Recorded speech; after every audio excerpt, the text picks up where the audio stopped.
Okay, so I'm gonna make this a really quick one, because my best friend Lee is leaving tomorrow to go back to Wisconsin.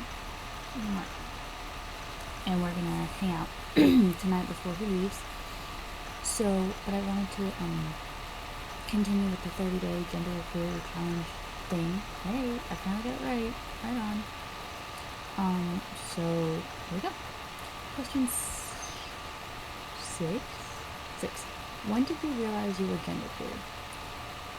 Recently. I feel like I've already answered this one in some other question, but I might as well just go over it again. Maybe in a little bit more detail.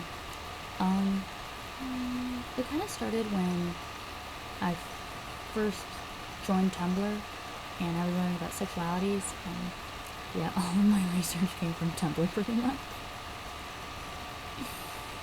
It's what I did.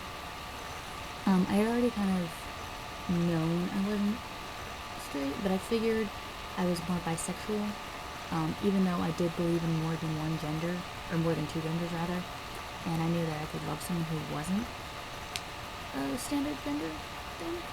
I just didn't really have a term for it. So when I was 20, the summer before my senior year, so actually this past summer in 2012, I learned the term pansexual. No, I think it was the year before, my sophomore year, I learned the term pansexual. So I kind of applied it to myself, but last summer I decided to use queer because it was just a lot easier. It was an umbrella term because I still felt that pansexual was too limiting. Blah, blah, blah. I had always, since doing a lot of sexuality research, I wanted to get more into the T area of LGBT+, but I never really had the motivation to do it. Then, last summer, I was hanging out with some lesbian friends. I love the lesbians. And broke up with my boyfriend, started being more attracted to women, and so I started dressing more like a butch type, whatever, to attract the ladies. I mean, come on now.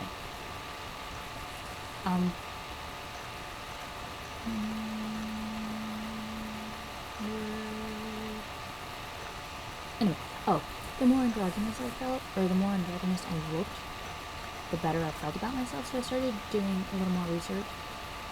And about this time, I started talking to more genderqueer people online, and so that was kind of a big motivation to do some research on genders. And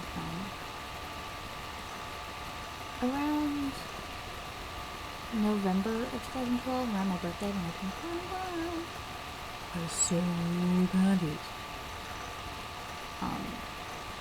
I had no idea what it was. I knew I wasn't a boy or a girl. Or at least I knew I wasn't a girl. It took me a while, but around December-ish, I kind of, I'm guesstimating these months, I actually have no idea. Excuse me, I burnt my tongue on chai latte. Fun fact, my boyfriend tells me I was born to do this thing. Anyway, let's gotta get it together. I settled on the term genderqueer, which was a huge relief to know, okay, so there is someone like me. I'm not out of my damn mind. It is a thing. And then from there I kind of went to gender fluid, because some days I was more feminine than others. But more recently I've been considering agender, where I don't identify with either male or female. Like, male, female, I'm like, who the fuck over here? But I do feel more toward the masculine side than on the feminine side, even though I do play dress up some days. I refer to it as dress up and drag when I play up my femininity. But I would rather pass as male, and I do want to start a low dose of testosterone to look more androgynous. So to answer the actual question, I realized I was genderqueer at about 21 years old. Yeah. Alright, so that's all the time I've got, and my friend just texted me and I gotta get going, and I actually have to get dressed and whatnot. So stay tuned for the next question.